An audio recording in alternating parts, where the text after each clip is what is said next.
Hello, everyone, and welcome to Back to Light. This is a show where we talk about how future proofs past, and we help you with different techniques and tools to help you get back to your sovereignty, your truth, your health, and your wealth. Trump won and you know it.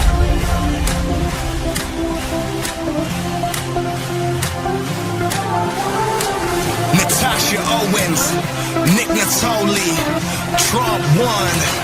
Trump won and you know it. Trump won and you know it. America has voted. It's true. Trump won and you know it. Yeah, we all know Trump won, baby, and we know Kamala crazy. Everybody knows that I'm a patriot like my name was Brady. Red hat, baby, it's a red wave. Democrats want Trump off stage, but we know that they can't aim, and he won in every state. Trump won, you know we know. Too big to rig this vote. Someone wake up Sleepy Joe, cause Trump won and you know it. Trump won and you know it. America has voted. 'Cause it's true. Trump won and you know it. you know you can't stop Trump. He's got a swamp to drain, so go ahead and grab your ticket. Let's ride that Trump train. He won in 2020, and he just did it again. Go and throw your hands up. Let's celebrate this win. It's time to get it started. Come on now, everybody. Everyone's invited to this We the People party.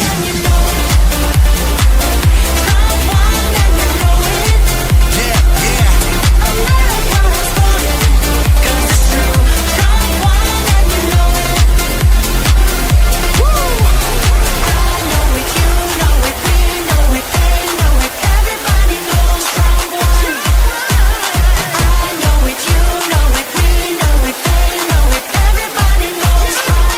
Everybody knows.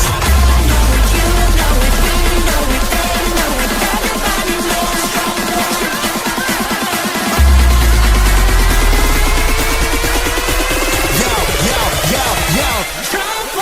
You know it, you know it.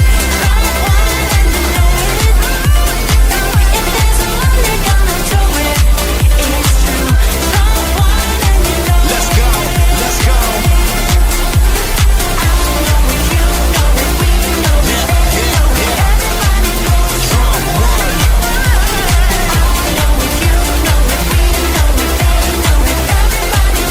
Trump won.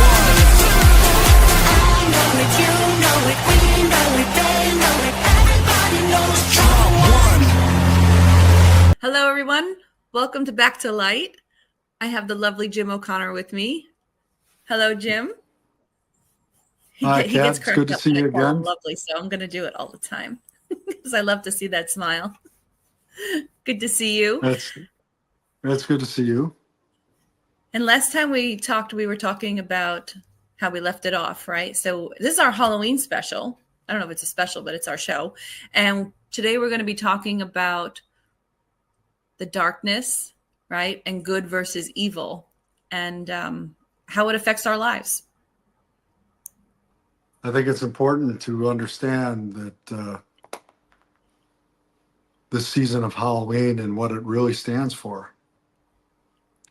Halloween is one of the satanic high holidays. The Druids in ancient Ireland used to celebrate Halloween, and they would offer up human sacrifices on Halloween. And they would put lanterns out to keep the bad spirits away from their homes. And that's how we got the jack-o'-lanterns. And when St. Patrick converted Ireland to Christianity, the human sacrifices stopped because Jesus was the ultimate sacrifice for everyone. But the holiday has gone to worshiping goblins and witches. And witches are real, and they do curse people. And the curses can make people sick, even to the point of death, depending on what kind of shape their soul is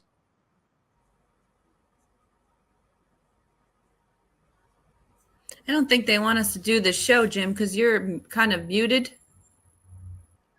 We are body, mind, and soul. And It's happening again. we are body, mind, and soul. What's around us affects us. And that All Hallows Eve, which is a demonic holiday, can leave us open to being possessed or being cursed. I mean, when we glorify witches and goblins and ghosts, demons, we open portals into our soul, and we open us up for spiritual infection. And when our spirits get infected, so do our bodies and our minds. So we have to be very careful. We have to claim our sovereignty. I mean, giving kids candy, I mean, that's pretty harmless.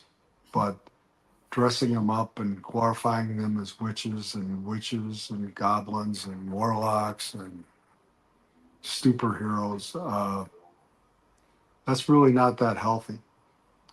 And parents want to be popular with their kids. Well, there's a fine line. It's important to raise your kids to be free, sovereign souls. And the groupthink that happens on Halloween is not a healthy thing. So that reminds me of what my costumes used to be right back in the day. It was all dark, and I was always the lady of the darkness, and I always had this dark, not demonic, but dark energy feel, like all my costumes were, right? And then when I started to realize, like, oh, well, what we think about, we bring about, right? So I really want this energy in me or near me. And also I'm drinking spirits that day, so it was all these things. And I had this whole big, I don't know, revelation or something in my head. And I started to change. So, one year I was a unicorn, then I made myself a Capricorn. I said, maybe this year I'll be a candy corn. I don't know. It's just being silly. But I realized, and I used to have pictures, and I would take my own pictures and put like demonic and Halloween-esque stuff in my frames. And then one year I totally forgot to change one. And it was just like the gates of hell were in my living room. How many months? And I'm like, oh my God, what am I doing to myself? So these are things that we don't realize that we're doing. But it started off with everything was like a sexy costume, right? And that was just awkward to me. So I started to create my own and do my own thing because I didn't want to be everything like sexy something. I just wanted to be me. That brings us back to what you're talking about, being our own individual sovereign selves and not having to worry about following what everybody else is doing. Just because everybody has that type of costume doesn't mean you need to, or if everybody has that type of thought doesn't mean you need to. But I started to see how they're beyond demonic now, the decorations for the yards like that. It just blows me away. And I was walking around Home Depot, I think it was like 1 or 2 years ago, and I was floored with the stuff that they have for sale. And I'm like, this isn't really Halloween anymore. This is getting to the borderline of like you're putting hell on your lawn now. Like, it's just bad. It's not skeletons and jack-o'-lanterns anymore. Now it's gone to full out, just like, I don't even want to say what it is. I mean, people know, what you're seeing in Home Depot. You know what you see on people's lawns, right? It's horrendous. And I'm like, ooh, that's not good. So I don't know, Jim, what do you think about that? What are people doing when they're bringing that type of energy into their lives? It just boggles my mind that this is where we've gone. Caught in our web of dread and dreams, it's time again to hear the screams. Snapshots of fear in dead of night. Turn back now as darkness descends in search of fright.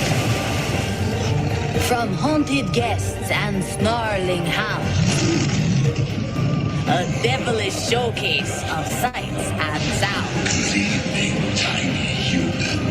I welcome you. It's a spooky party filled with the dead. No one has made it out alive.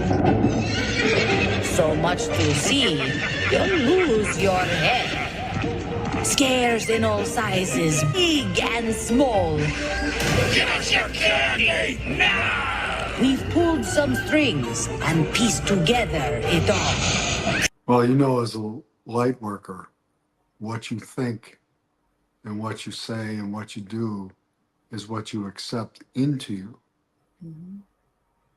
So when you're filled with love and joy and the good things in life, you tend to absorb the good and wonderful love that's in and all around us.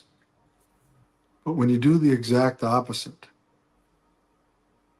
when you fill yourself with the dark stuff, you open yourself up to accept the dark energy and to have that dark energy, that low vibration, come into you and be part of your being. And it does affect your body and your mind and your soul. How many people feel really good on All Saints Day after being all dark and all that kind of stuff on Halloween? Usually people will feel sick after a day after that kind of stuff, or run down or tired. Run down. And it's because they did that to themselves by playing whatever role they were playing by wearing the dark costume. Yeah. I mean, it doesn't all have to be dark. And if you're going to places that are dark, how do you know the candy isn't cursed? How do you know the candy company didn't curse it themselves? It's Halloween candy. There's so much we don't know. But when we let our guard down, we open up doors and portals into our souls where we can be attacked. And the devil attacks everyone as often as he can. And if you want to really take good care of your body, mind, and soul, you don't participate in Halloween because it's a satanic high holiday. You don't see a lot of devil worshipers celebrating the birth of Christ. They would never do that. But you see a lot of Christians celebrate the satanic high holiday of All Hallows Eve. And that's just naive. And that's inviting trouble. And if you invite trouble in often enough, you'll get trouble. So I would encourage people to figure out a different way to celebrate it. I mean, the following day, All Saints Day, there's so many saints that are in heaven, more than anybody can count. That's worth celebrating. Not the dark side. I mean, it takes no special talent to be evil. And, you know, people don't understand the difference between naughty and evil. And that's a real, real problem in this world. And it's a real, real problem that we have to face next month. Yeah. Absolutely. And there's not only, I feel like that everybody's like, well, how did we get here? Right.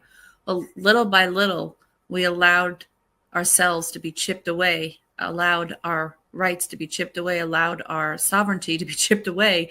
And by allowing these energies and entities around us, we're kind of saying it's okay.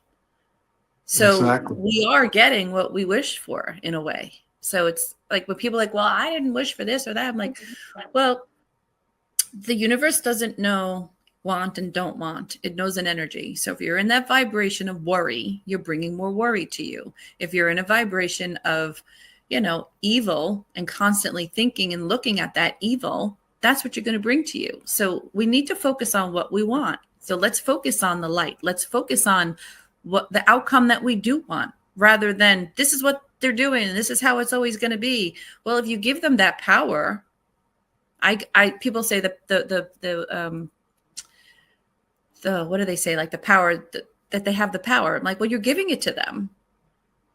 I say the power that used to be. I don't give it to them. I take it back. I said they don't have any power. I don't call them elites. We call them what they are. We don't give them a break. We just let it be.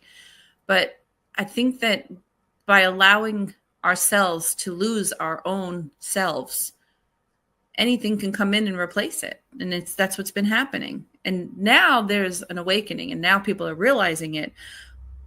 But we have to make sure that we never allow this to happen again. I say this time and time again. If you see me on the Rumble, I'm always like, we have to make sure we never allow this to happen again. Everybody's like, we have to always, never forget. I'm like, no, we have to always remember, right? We want to do what we want, not what they want us to say, right? That was their tagline, never forget. Yeah. Ours is always remember, because we have to always remember. Because if we say forget, what's the last thing our brain hears? Forget, we forget it. It's gone. That's what Exactly. happened.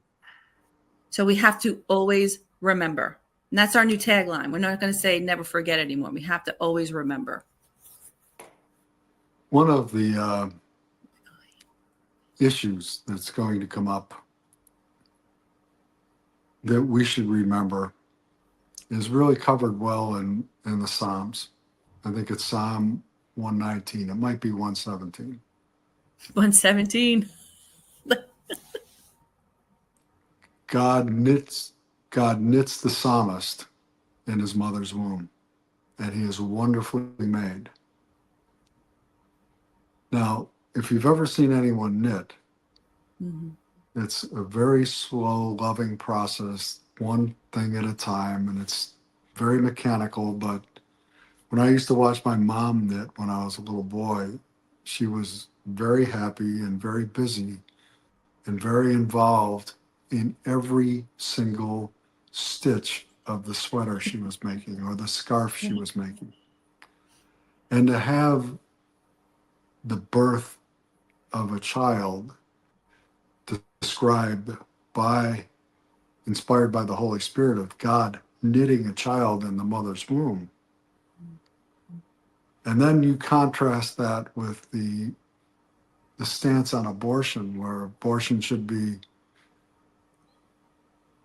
free and the child is unwanted. Yet while the child is still in the womb, there's God, the creator of everything, who never made anything he didn't want, knitting it in its mother's womb. We need to be strong and sovereign to understand that we are all wonderfully made by God. And that is a very important thing to understand, because when we understand that we are wonderfully made, we are free to be the individuals that we are supposed to be. We don't have to follow the crowd. We just have to follow where the Lord takes us. And, we have two candidates and they're both flawed. One is kind of naughty. Now, it's not nice. Naughty is not nice. And some of the things he says in his rudeness is pretty hard to take. I get that. And one has a record of never prosecuting a child predator, even when there was sufficient evidence to protect the public. And this current administration has lost track of hundreds of thousands of children who are probably being trafficked. Now, there are a lot of self-righteous people who have their heads up their butts, who are following the crowd and say, well, we'll never vote for the guy who's naughty. Then they're sitting on the fence. And they're doing the devil's work by sitting on the fence. The fence belongs to the devil. Now, the ones that can see past that and understand that this pure evil has to be defeated, that's a totally different story. But if you're so busy in Halloween getting your brain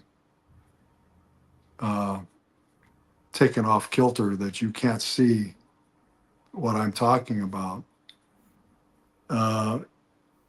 you've done some poisoning of your own body, mind, and soul. And that's a terrible thing. A mind is a terrible thing to waste, but people do waste their minds. And they waste it on absolute BS. I mean, the devil wants to kill every one of us and take this planet. You can't wait to get souls in hell so he can torture them. You can't wait to make our lives even more miserable than they can be. And he has minions that are trying to do the same, do his work for him. And it's up to us as sovereign souls to understand the difference.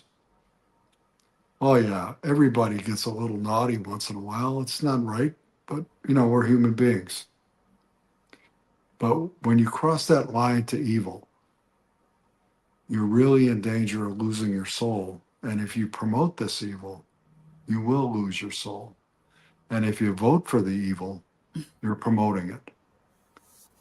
If you want to participate in Halloween and invite the devil into your home and into the home of your children, can you really say you're a responsible parent? And that's why it's important to call All Hallows Eve what it is. It's a devil-worshiping, demon-sacrificing, where they sacrifice young children holiday. And if you want to glorify that, and you want to call yourself a parent, understand that the next kid that might be offered up might be yours because you participated. Right.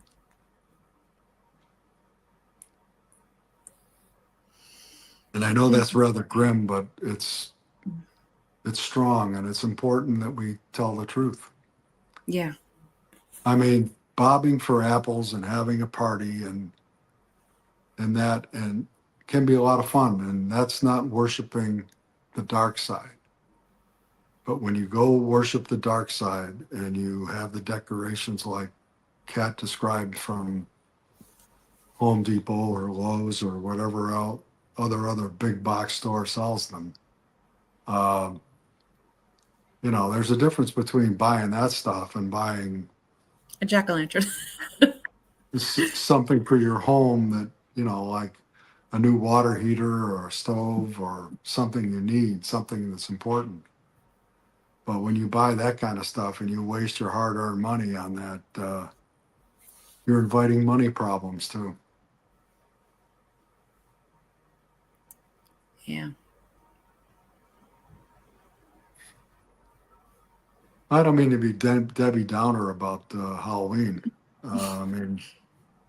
But I know I'm coming across as that. But I think it's important in these days, especially when we see so much pervasive evil in the world, not to glorify it at all, but to understand that the people who call themselves elite,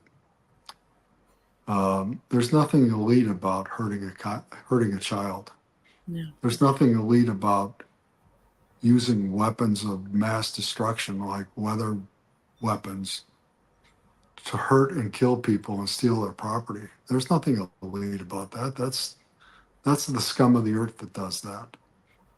And if you can keep all that straight, then bob for apples and have a dance. Do some trick-or-treating and share some candy. That's all cool, but don't glorify the devil while you're doing it. The devil wants to be glorified. He wants to replace God in your life. And those who have given themselves to the devil, those poor suckers, they get emotionally and spiritually beat up so often, and it's not funny. I've done 36 successful exorcisms. 36 people who no longer are controlled by demons. These demons don't cut anybody a break. And when you make that one little compromise with them, you're screwed. You are screwed to the wall until you totally repent and get clean. And they don't let you do that. They try to make you do things that are worse and worse and worse. And so many people are trapped by it. And Halloween glorifies it. So be very, very careful. Thank you for that, Jim. It's important to know. Oh, It's you're different when welcome, you're Ken. going around and just, being what again, going back to what we talked about, right? Doing it because it's the way we always did it. Well, why? Where did it start from? It's like you got to look at origins of things and really start to dig into why this became what it became and how small little pieces of it got switched and then it just keeps growing and growing and growing and now you have demonic things on people's lawns that are like one terrifying to us adults but also children, so it's like that movie that what was a Disney movie, I forget what it was, where they collect all the kids screams. It's just such weird things that we're realizing now what things meant, and just to glorify it just doesn't sit right with me. That's why I have like a hard time with holidays now. I did when I first learned everything. I was just like, oh man, I can't celebrate anything really, really honestly. And then I started to just get sad because I was like, well, I want to be there for like my little nieces and nephews and this and that. But now they're all older, so it's a little easier. But you still do want to feel like you're in that fall feeling, right? That the jack-o'-lanterns, that's not what we're talking about. We're talking about the full-on demonic evil. And you know the difference, like how Jim put it perfectly, between naughty and evil. So I wanted to thank you for that. One of the things that happened when I was on active duty, I worked in the operations staff for the 3-star general in charge of Fort Hood, 3rd Corps. And I lived on base and I had small children that walked across a field to their school. And from the beginning of October through about the middle of November, the MPs were in force around the school whenever the kids were outside, because there were a lot of devil worshippers in Central Texas. And they were looking for kids, especially blonde-haired kids, and my kids were blonde-haired. Well, my daughter wasn't, but my sons were, for their child sacrifices. And they were looking to kidnap kids from the fort for their sacrifices on Halloween. Now, this is real. I mean, Yeah. and it's a terrible thing. And I remember finding places where animals had been sacrificed by demons while I was on active duty. And, showing them to the local priest. And, the priest had a way of dismantling them to take their spiritual power away. But all these things are real. And I have unfortunately have seen them myself. But ignoring them and saying, oh, this is just foolishness, is foolishness. They are real. There are people who have bought the lies. Yeah. If you've read the first book of Adam and Eve, which should be in the Bible, Jesus tells Adam and Eve that if he didn't intercede during the revolt in heaven when he did, that Satan would have taken all the angels with him. That's how clever he is. And we have to make sure that we're in tight with the Lord, because it's the Lord that saves us from him. And we're in some really strange times. We might be in the end times. And this is the time to really get close to God, because there's no second chances once we leave this world. And Halloween is the glorification of this terrible demon that wants to kill and torture us forever. And he shouldn't be glorified at all. If people knew what he really looked like, that he's just a big parasite. Mm. And I know that because I've seen the real him. Once you see the real him, you really can't sin again. He's so disgusting. And yet he'll make you think he's big and strong and powerful. Jesus talks about Gehenna, where the fire never ends and the worm never dies. The worm that never dies is Satan. And so we need to understand that it's great to have fun. I mean, Jesus loved to party. He turned the water into wine to keep the party going. But there's a good way to party and a bad way to party. And on these days that could be taken where things could get out of hand, we need to party in the right way. Nobody enjoyed a good time more than Jesus. But Jesus knew how to have a really good time. And we need to keep our good times good. Agreed. But I think we covered everything, and the sovereignty is really important. I mean, when we're wonderfully made by God, each and every one of us, we have a certain sovereignty about us because God gives us that. And when we do things like take illegal drugs or get stone cold, rip roar, commode hugging drunk, we give that sovereignty away. And once we give it away, sometimes it's almost impossible to get it back.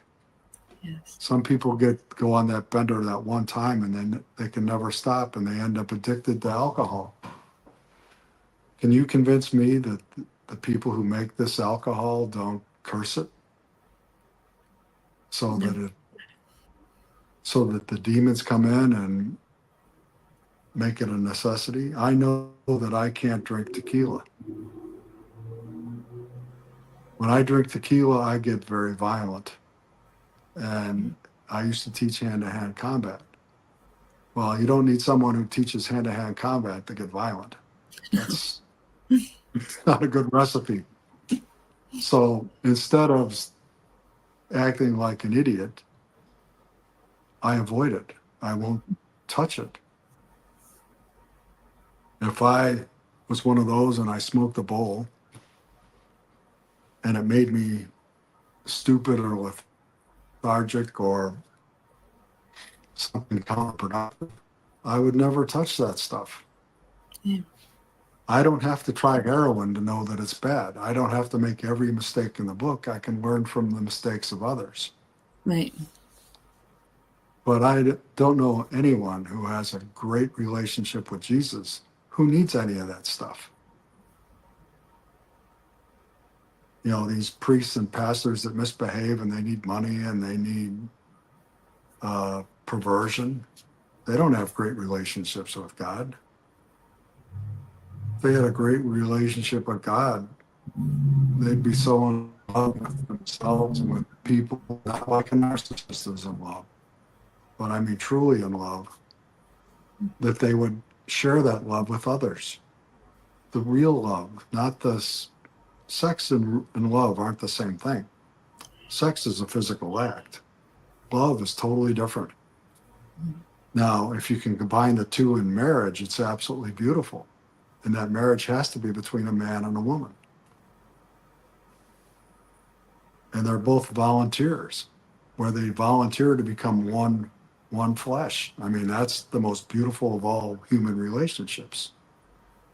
That's not friends with benefits. That's two people using each other. There's no love there. Bringing someone down and making them a worse person is not love.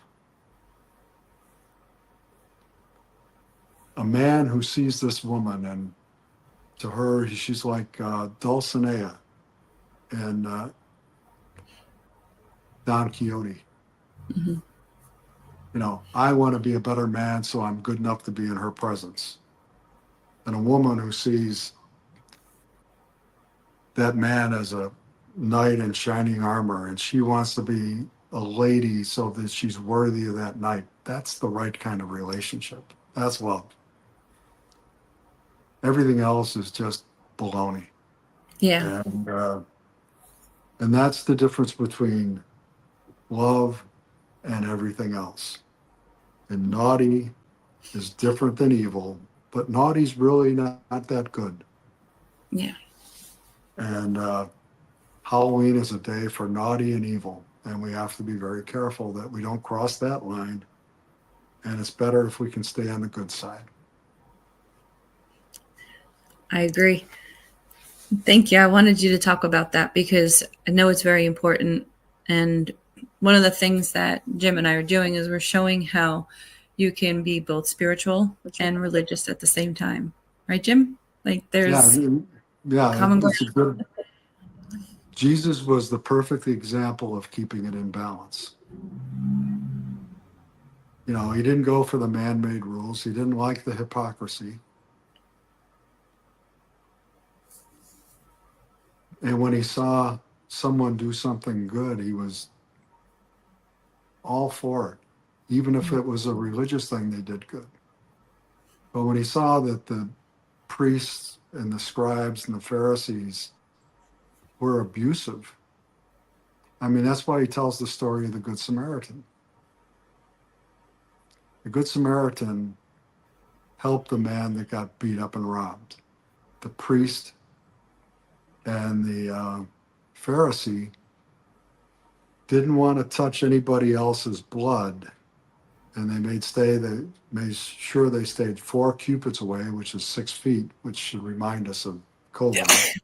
truth. Because they wanted Excuse to make, God bless you, Thank because you. they wanted to make sure that they stayed ritually pure. So instead of doing an act of kindness, they just thought, well, these rules are rules. Like God isn't smart enough to understand that, you know, sometimes we have to help people to do what's even more right. Mm-hmm. And that's why we have to keep religious and spiritual in a balance. Because if someone needs help and it's Sunday and they need help really bad, but you're going to miss Mass, well, go ahead and miss Mass. Help that person. God understands, and God will reward you for being spiritual. And That you was can because always some of say- the things. Oh, sorry. Yeah. We're on a delay. So that was some of the things that some of the comments, right? I'm out. This is about God. This is about Jesus. It's about balance. And it's Yeah. about knowing that whatever it is for you works for you. And you just listen to the message, right? And not the messenger sometimes. And you can get a full picture. And that's why I thought would be really beautiful for the combination of both that spiritual and the religious aspect of it, because it is important to know why we do things. And it is important to know our history. And it doesn't surprise me that we were taught that it's taboo to talk about religion and politics, right? That if we don't talk about it, we can't get a different viewpoint. We can't get a different inner and understanding about it. And so we just keep going with the flow of what has always been. So it's good to be open and just to listen with open ears and an open heart. And maybe something will land for you. If not, that's fine. Press fast forward, but it's just a message. Let me give you an example.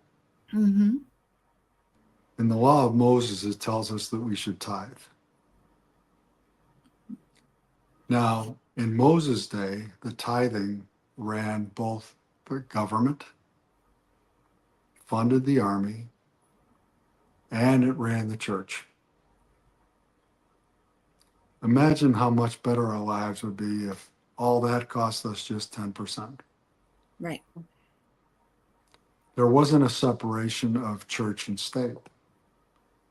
The separation of church and state that Thomas Jefferson talks about is he talks about there shouldn't be a required national religion like there still is in Great Britain. If you're not in the Anglican Church, you cannot be in public office. Well, that's kind of ridiculous.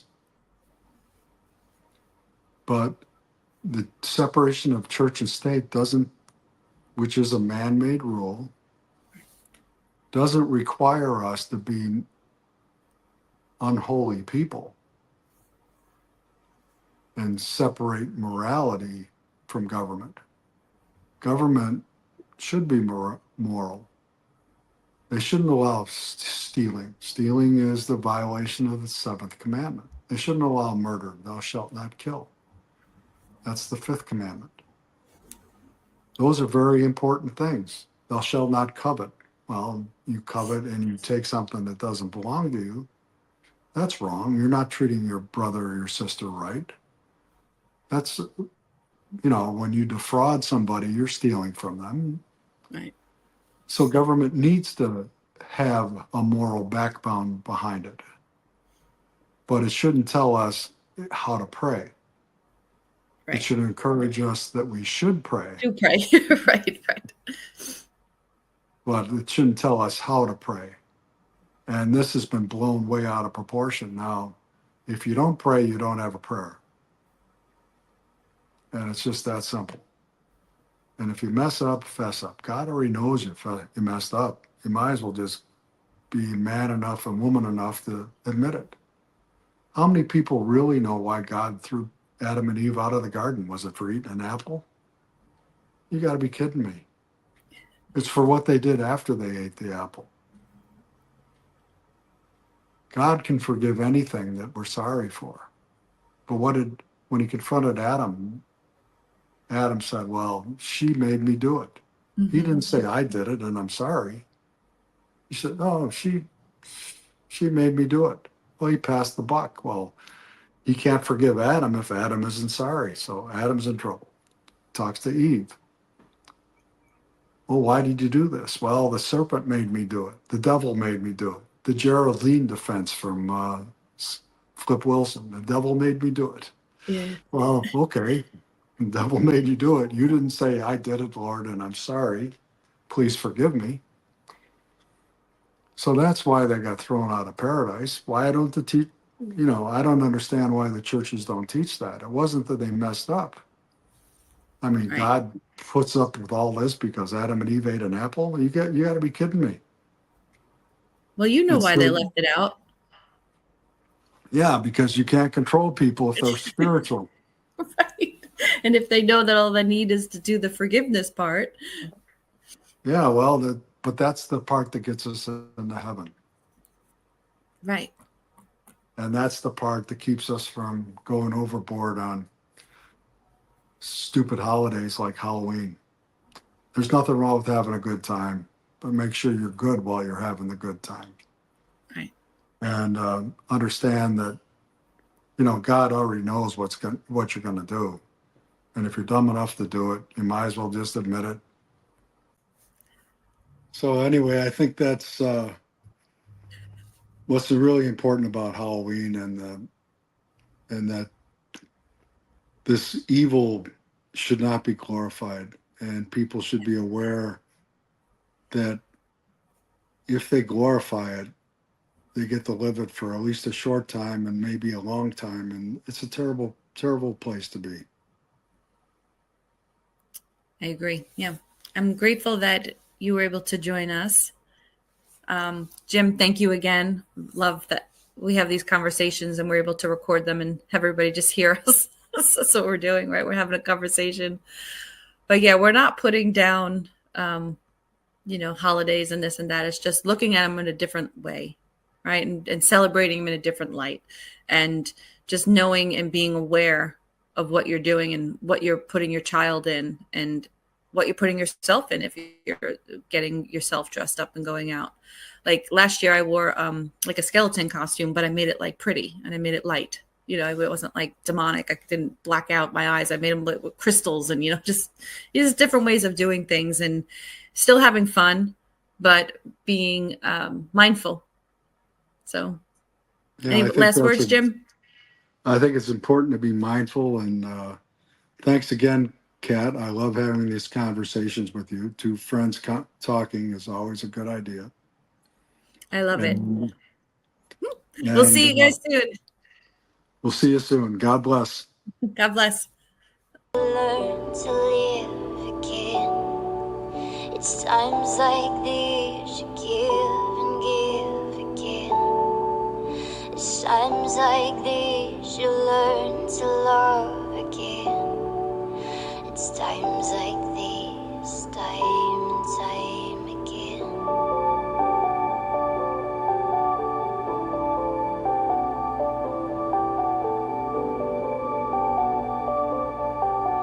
It's times like these you learn to live again.